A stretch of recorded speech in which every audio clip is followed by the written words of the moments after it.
아랍에미리트 국방 차관인데 이 사람이 전투기 조종사 출신이라고 합니다. KF-17에 굉장히 많은 관심을 갖고 있고 전투기가 300대 넘어서 한 400대, 500대 정도 가지 않을까. J-35가 보면은 미국의 F-35 라이트닝 2라고 하죠. 짝퉁이란 말이 나올 정도. 미국에서도 이런 말이 나왔거든요. 50테라바이트 이상의 F-35 정보를 훔쳐갔다. 중국이 미국에서 상당히 많은 정보를 훔쳐오거나 빼돌리거나 사들이거나 이래서 덧붙여서 개발한 게 J-35라는 설득력을 얻고 있는데,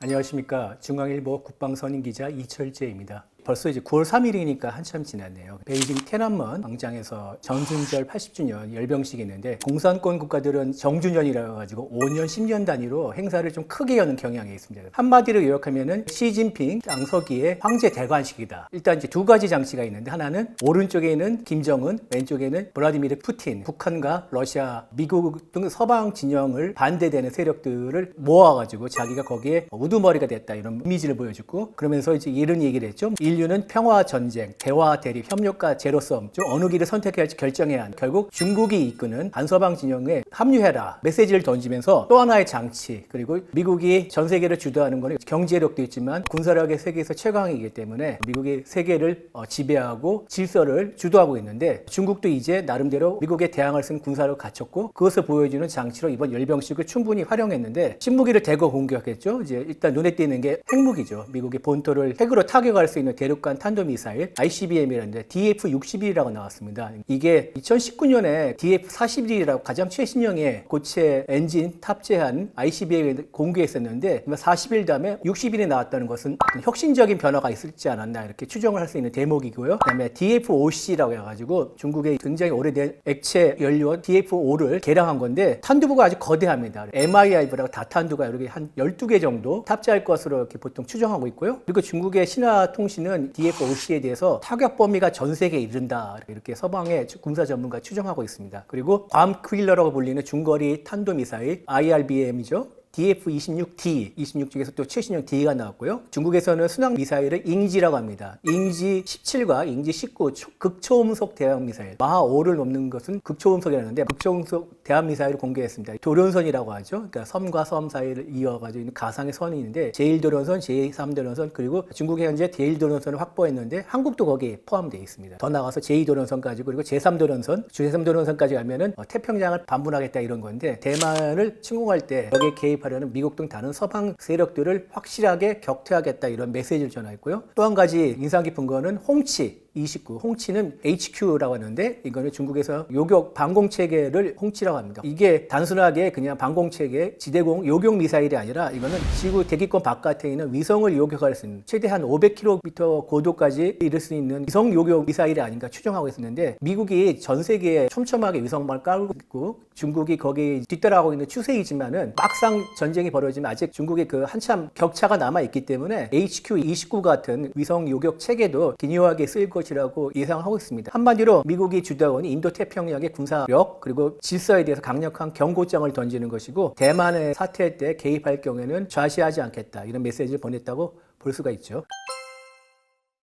중국이 이번에 열병식에 J-35가 베이징 하늘 상공을 날아다니는 모습을 공개했죠. 최근에는 이 J-35가 이제 중국 해군의 항공모함의 탑재 전투기로 개발이 됐는데, 푸젠이라고 해가지고 가장 최신 항공모함이 있습니다. 이 항공모함에서 J-35가 이착륙하는 모습을 중국 인민해방군이 공개까지 했거든요. 최근에 실전 배치, 전력화를 차곡차곡 맞춰서 진행하고 있다는 이런 모습을 서방이나 이제 대내외에 자랑하는 모습, 그런 현상인데, J-35가 보면은 겉모습은 미국의 F-35 라이트닝 2라고 하죠. 너무 닮았습니다. 그래서 짝퉁이란 말이 나올 정도. 미국에서도 이런 말이 나왔거든요. 캐노피, 그 다음에 엔진 배기 노즐에 보면은 연기 나오는 부분, 거기 보면 톱니바퀴 모양의 이런 것도 너무 닮았습니다. 전반적으로 보면은 J-35가 F-35보다 좀 약간 작고 날렵한 인상이고, 하나의 차이가 있는데 F-35는 엔진이 하나인데 J-35는 엔진 두 개입니다. 엔진에 못 믿어가지고 두 개를 하지 않았나 이런 추정을 하는데, 데이비드 엘빈 미 국무참모총장이 이런 얘기를 했습니다. F-35와 J-35 나란히 놓고 보면은 중국이 어디서 청사진을 가져왔는지 건지 분명히 알 수 있을 것이라고 비아냥거릴 정도였거든요. 에드워드 스노든이라고서 미국의 NSA에 있는 친구가 이제 비밀 정보를 공개하고 러시아로 망명한 이 사람이 있었죠. 이 사람이 공개한 자료집을 보면은 중국의 해커 집단이 미국의 정부와 방송기업의 네트워킹을 해킹해가지고 50테라바이트 이상의 F-35 정보를 훔쳐갔다, 이런 내용이 있습니다. 특히 F-35를 만든 제조사 노키드 마틴의 하청 회사들이 집중적으로 공격을 당했는데요. 이들이 빼낸 정보에 보면 스텔스 기술, 엔진 기술, 레이더 기술, 그다음에 EOTS라 해가지고 전자광학 장비가 있는데 이런 기술들이 핵심 기술이 들어가 있고요. 그다음에 미국의 또 방산기업 중에 허니웰이라고 있는데 이 허니웰이 F-22, F-35 이런 관련 그 스텔스 전투기의 주요 핵심 부품을 납품하는 회사인데 F-22, F-35 등의 이런 첨단 무기의 정보를 중국에 팔았다고 해가지고 2021년에 1,300만 달러의 벌금을 낸 사실이 있습니다. 중국이 미국에서 상당히 많은 정보를 훔쳐오거나 빼돌리거나 사들이거나 이래서 이를 바탕으로 자체적인 기술을 덧붙여서 개발한 게 J-35라는 설득력을 얻고 있는데, 물론 이제 다른 점도 많죠. 아까 말씀드렸듯이 J-35와 F-35 엔진 개수가 다르고요. 모양도 보면 약간씩 좀 다릅니다. 또 비슷한 면만 찾아본다면 짝퉁이라 생각이 들고 이런 상황인데, 전투기의 성능, J-35의 성능에 대해서 미국 평가는 어떻게 생각하냐면은 케네스 월스바우어라고 이제 몇 년 전에 태평양 공군 사령관 했던 장성인데 이렇게 얘기했습니다. 중국이들은 항공기기 기술 대부분 우리한테 훔쳐간 것이다. 중국의 스텔스 전투기들을 보고 밤잠을 설칠 만한 게 아니다. 그러나 또 어떻게 운영하는지 우리가 주의 깊게 봐야 된다. 방심은 안 하겠다. 미국 공군이 대체적으로 J-20이나 J-35 어떻게 평가하는지 알 수가 있죠. J-20을 비롯해서 J-35도 있고, 중국이 되게 이제 핵 전력 중에서 가장 취약한 게 전략 폭격기인데 미국의 B-2와 닮은 H-21이라는 또 제5세대 스텔스 폭격기를 개발하고 있는 정황도 보이고 상당히 많이 투자하고 있고요. 미국에 비해서 러시아제 엔진이 되게 성능이 떨어지는데 중국은 서강에 비해 떨어진 러시아제 엔진마저도 보다 더 성능이 떨어진 엔진을 갖고 있는데 이 부분에서도 따라잡으려고 엄청난 많은 돈을 투자하고 있습니다. 중국이 맡기는 데 등하고 뭐 메이드 인 차이나는 성능이 안 좋다 우리가 무시를 하지만은 국가가 집중적으로 투자를 하고 많은 돈을 쏟아보면은 언젠가 성과를 내게 되어 있습니다. 그래서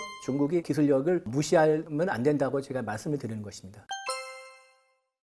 J-35는 수출 시장에서 KF-21의 강력한 경쟁자가 될 수 있어서 우리가 주의 깊게 바라봐야 되는데, 이미 파키스탄에 40대를 수출했다는 그런 보도가 나오고 있습니다. 그러니까 J-35에 관심을 가질 만한 나라들이 미국이나 서방으로부터 돈이 없거나 이념이 다르거나 여러 가지 이유로 미국과 서방의 5세대 전투기를 살 수 없는 형편과 처지에 있는 국가들이 J-35에 관심을 많이 갖고 있고요. 그렇기 때문에 중국이 자국의 국제 영향을 높이기 위해서 J-35를 값싸게 공급할 가능성도 있습니다. KF-21이 노리는 시장 과 일치하지는 않지만 어느 정도 겹치고 있기 때문에 주의 깊게 바라봐야 되는데, KF-21에 물론 이제 현재 순항 중입니다. 양산을 준비하기 위해서 지금 계속 열심히 조립하고 있고 2028년에 이제 블록 1 40대가 인도될 예정인데, J-35는 스텔스 전투기고 KF-21은 스텔스 전투기가 아닙니다. KF-21 블록 3의 경우에 스텔스 전투기로 개발하는 데 목표를 갖고 있는 블록 3 개발을 좀 앞당길 필요가 있지 않은가 생각하는데, KF-21을 블록 3를 하면 이걸 보통 이제 KF-21EX라고 하는데요. 많은 개선점이 필요합니다. 일단 내부 무장창을 만들어가지고 스트레스 능력을 높여야 되고, 전자광학 표적 획득 장비 EOTS 요거를 개량을 해서 EODAS, 그러니까 전자광학 분산 개구 시스템. 그러니까 마치 이렇게 조종사가 고글을 쓰면은 360도 전후좌우 위아래 360도 전방향을 이 캐노피 넘어서 바라볼 수 있는 장치인데, 이거를